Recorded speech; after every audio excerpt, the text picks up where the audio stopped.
চিকিৎসা আপনাদের বলবে, শুরু করবে, এটা ব্যালেন্স বা আমরা কি করছি এখানে, আমরা যতজন আছি সবাই আমরা মহিলা, ঠিক আছে?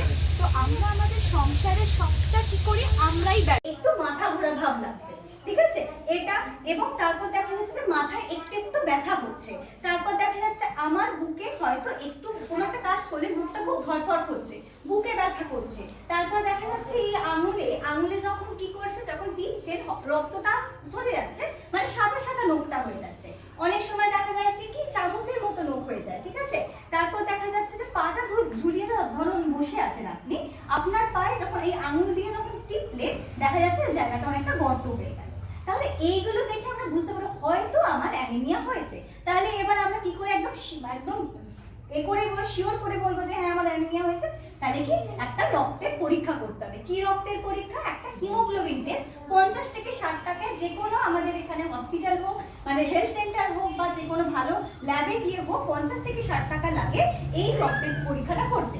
তখন যদি দেখা যায় যে একটা মহিলার যদি 11 নাম্বার 11 যদি এই যে 11 থেকে যদি কম হয়, তখন তাহলে বুঝতে হবে যে হ্যাঁ মেয়েটি বা মহিলাটি আমার হয়তো অ্যানিমিয়া, মানে ঠিক আছে। এবং পুরুষের যদি হয়, যদি দেখা যাচ্ছে 13 কম, তাহলে বোঝা যাবে যে হ্যাঁ পুরুষটির অ্যানিমিয়া আছে, ঠিক আছে। যখন আমরা দেখছি যে আমাদের এরকম কোনো দেখা যাচ্ছে যে আমাদের অ্যানিমিয়া বা রক্তাল্পতা হয়েছে, বিশেষ করে মহিলাদেরই কিন্তু এই রক্তাল্পতা হওয়ার চান্সটা বেশি থাকে। 18 বছরের কমের মহিলাদেরও হতে পারে বা তার বেশি, যারা প্রেগনেন্ট মহিলাদের পর যখন বাচ্চা হয় তারপরেও তো রক্তের অনেকটা ক্ষরণ হয়, তার জন্যই রক্তাল্পতাটা হতে দেখা যায় বা আয়রন লেভেলটা কমে যায় রক্তে। তো সেটা যদি আমাদেরকে বাড়াতে হয়, তার জন্য আমাদের প্রোটিন জাতীয় বা যে সব খাবারে আয়রন বেশি আছে সেগুলোকে খেতে হবে। যেমন আমরা যদি আমিষের দিক দিয়ে বলি, মাছ, মাংস, ডিম এগুলো থেকে আমরা খেতে পারি। তো প্রতিদিন আমরা নয় মাছ, নয় মাংস, নয় ডিম বা চতুর্থ দিনের দিন আমরা কোনো আমিষ না খেয়ে যদি নিরামিষের মধ্যে দেখি, তাহলে কোনো শাকসবজি খেতে পারি। কিন্তু সেগুলোর মধ্যে আমরা কোনো যেগুলো একটু ডিপ কালারের গ্রিন, মানে একদম সবুজ শাক সবজি, এগুলোও খেতে পারি। কিন্তু নিরামিষ খাবারগুলো খেলে, বলে দাও লেবুর কথাটা। হ্যাঁ, তো নিরামিষ যখন আমরা কোনো শাক বা কোনো সবজি খাবো যার মধ্যে থেকে আয়রন পাবো, সেটা কিন্তু আমাদের শুধু আয়রনটা বডিতে শোষণ হতে পারে না। ওর জন্য তার সাথে আমরা কোনো টক জাতীয় ফল সবজিকে আমরা অ্যাড করে। আচ্ছা, পেটে থাকা অবস্থায় প্রথম দিন থেকে পুষ্টির দরকার হচ্ছে। তোমার পেটে পুষ্টিটা পাচ্ছে বলে তো সে ধীরে ধীরে ধীরে ধীরে বড় হচ্ছে। অপুষ্টি হলে অনেক সময় পেটে বাচ্চা নষ্ট হয়ে যাচ্ছে বা অন্য কোনো কারণেও হতে পারে, কিন্তু আমাদের বক্তব্য পুষ্টিটা দরকার। তাহলে যেরকম পুষ্টি, যেমন ব্রেনের জন্য, তারপরে শারীরিক বিকাশের জন্য আমরা বাচ্চারা আলট্রাসোনোগ্রাফি করে ওজন না করব, আমরা আমাদের খাওয়াবো। তাই আমাদের খুব ভালোভাবে জানতে হবে যে আমাদের আশেপাশে প্রচুর এরকম খাবার আছে যেটার পুষ্টিগুণ অনেক বেশি, কিন্তু আমাদেরকে কি করতে হবে সেটা সম্পর্কে জানতে হবে এবং সেটা আমাদেরকে আলটিমেটলি আমাদের দৈনন্দিন জীবনে সেটাকে প্র্যাকটিস করতে হবে। তো সবার প্রথমে আমরা কি দিয়ে খাই, মানে আমাদের প্লেটে সবার প্রথমে কি আসে, যেটা ছাড়া আমাদের একদমই চলে না? বলুন আপনারা বলুন কি?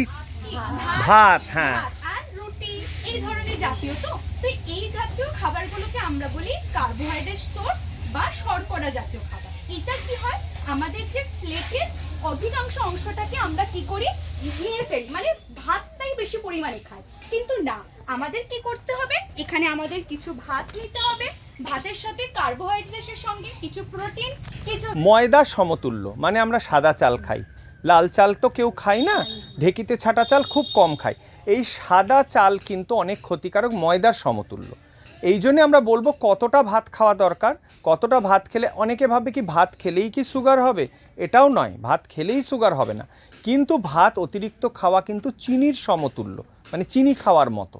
এই জন্য আমাদের কি করে পেটটা ভরাতে হবে এবং বাকি ফুড গ্রুপগুলো থেকে খেতে হবে সেটা বলবো।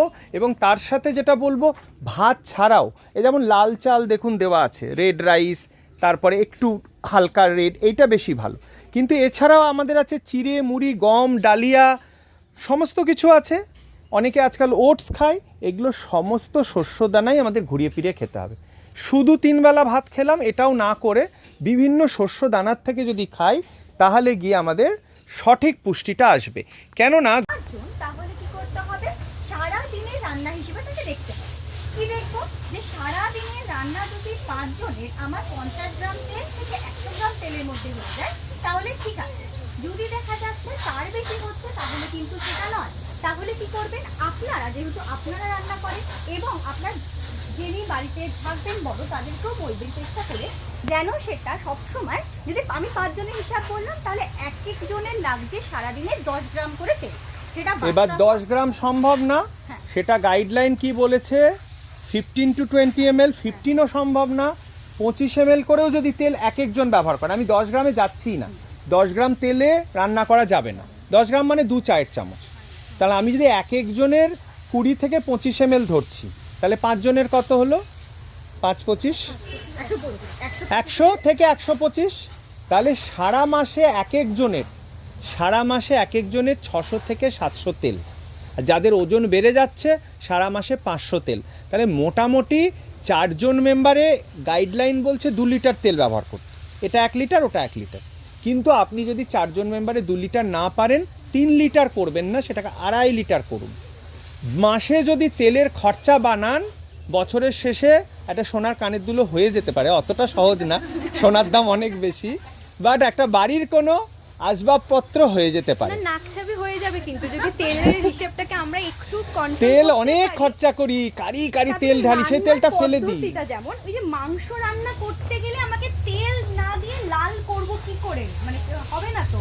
দই, ওই যে মশলা উনি বললেন না যে মশলা খাওয়া তো খারাপ, মশলা দিয়ে দই দিয়ে মেখে রাখুন। মাংস বলুন কি সেটা আমাদের মাছ বলুন, কোন একটা সবজি ধরুন আপনি সয়াবিন বলুন, কোন একটা সবজিকে আপনি কষিয়ে রান্না করবেন, সব ধরনের মশলা, তো সেগুলো আমরা মানে গ্রহণ করতে পারি সারা দিনের মধ্যে।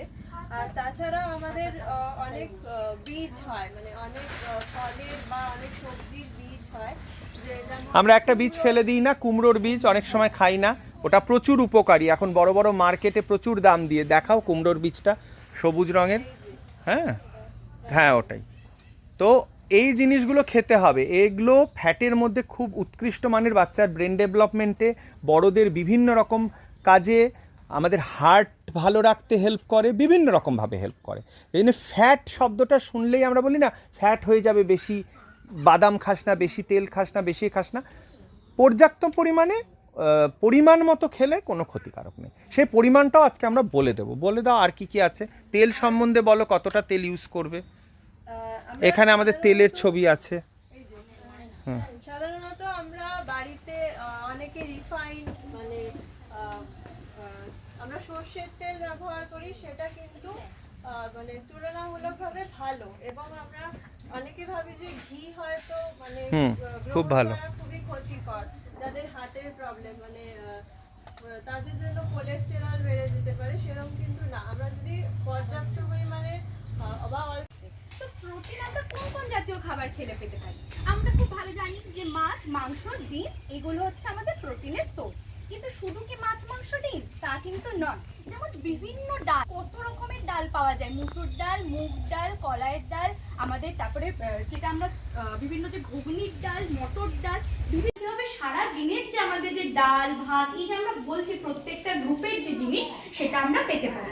সবজির মধ্যে আমরা আরো কি পেতে পারি, কলমি শাক আমরা বাড়িতে চাষ করতে পারি, পালং শাক শীতের দিনে তো খুব ভালোভাবে বাড়িতে হয়ে যায়। তো এই জিনিস যেগুলো আমাদের বাড়িতে আমরা তৈরি করতে পারি বা আমাদের আশপাশে খুব মানে স্বল্প মূল্যে পেয়ে যেতে পারি, সেই জিনিসগুলো কিন্তু আমাদেরকে কিনতে। চায়নার পরে, চীনের পরে ভারতে সবথেকে বেশি সুগারের রোগী। সুগার দিনে দিনে মানুষের বাড়ছে। আমাদের ক্লিনিকে ছোট ছোট বাচ্চা, খুব মোটা বাচ্চা আসছে, তার সুগার, রক্তে চিনি পাওয়া যাচ্ছে, খুব ভয়ের কারণ। এই জন্য আমরা আজকে এসেছি যে বলার জন্য যে স্যালাডটা, সবজিটা বেশি খান, তারপরে সয়াবিন বা ডালটা খেয়ে নিন, তারপরে লাস্টে ভাত দিয়ে একটু মাছ খান। আপনাদের মনে হবে আচ্ছা আমরা খেটে খাওয়া মানুষ, স্যার বলছে এতটুকু ভাত খেতে কি শক্তি পাবো? হ্যাঁ, শক্তি পাবেন। যারা চাষবাস করে মাঠে, আমাদের ছেলেরা, তারাও শক্তি পাবে যদি একটু ডাল বা সয়াবিন বা শাকসবজিটা বেশি খায় বা 1 পিস করে মাছ খায়, ভাতটাকে কমাতে হবে। আর তেল খাওয়া কমাও, তেল খাওয়ালে শরীরের মধ্যে তেল জমে যাবে, তেল খাওয়ালে শক্তি পাবে না, কাজ করতে পারবে না। এটাকে চেষ্টা করো তেল কমাও আর ভাত কমাও। তাহলে আমরা সকালবেলা ধরো রুটি বা মুড়ি খেলাম একটু শশা দিয়ে, দুপুরবেলা স্যালাড দিলাম, অল্প ভাত খেলাম, ব্যবস্থা করা গেলে টক দই খাবো। টক দইয়ের মতো উপকার আর কিছুতে পাবো না। ওর মধ্যে জীবাণু থাকে, ব্যাকটেরিয়া থাকে, সেগুলো উপকারে লাগে। তো টক দই এখানে ব্যবস্থা করা যায়, পাওয়া যায়। মিষ্টির দোকান থেকে আনবে টক দই, হ্যাঁ। বাড়িতে 1 প্যাকেট দুধ কিনবে, দুধটা ভালো করে জাল করে, দুধটা হালকা হালকা ঠান্ডা হলে, অনেকেই জানো আমি তাও বলে দিচ্ছি, টক দই যেটা মিষ্টি দোকান থেকে আনবে একটা কাঁচের বাটির গায়ে লাগিয়ে নেবে। আর দুধটা আমুল ডোবানোর মতো ঠান্ডা, মানে বেশি গরমও না বেশি ঠান্ডা, পাখার তলায় ঠান্ডা করে নেবে, করে ওই কাঁচের বাটিতে ঢেলে দেবে। কাঁচের বা চীনামাটি বা পাথর বাটিতে ভালো জমে। এটা দিয়ে একটা এয়ারটাইট জায়গার মধ্যে, ক্যাসেরোল বাটি আছে যেটার মধ্যে আমরা ভাত টাত রাখি, এয়ারটাইট, নাহলে প্রেসার কুকার আছে, প্রেসার কুকারের মধ্যে ওই বাটিটাকে বসিয়ে দিতে হবে। প্রথমে বেশি বানাবো না, 250 ml বানিয়ে দেখি। চিনি দিয়ে বানালে মিষ্টি দই হয়ে যাবে পুরো, চিনিটাকে আবার লাল করে পোড়ালে পুরো মিষ্টি দই। আমি মিষ্টি দই যাচ্ছি না, টক দই। এই দইটা একদিন বানিয়ে দেখো, ভালো তৈরি হবে। ধরো আজকে রাত্রে দুধটা ফুটিয়ে নিলে, ভালো করে দুধটা ফোটাবে, দিয়ে পুরো ঠান্ডা করে নেবে, আঙুল ডোবানোর মতো দেখবে যে ঠান্ডা ঠান্ডা হয়েছে, মানে আঙুলটা রাখা যাচ্ছে ওই রকম ঠান্ডা, মানে পুরো ঠান্ডাও না আবার গরমও না। এরপরে যেরকম বাচ্চাকে আমরা দুধ ঠান্ডা করে খাওয়াই, ওই রকম গরম দুধ তো বাচ্চাকে দিই না,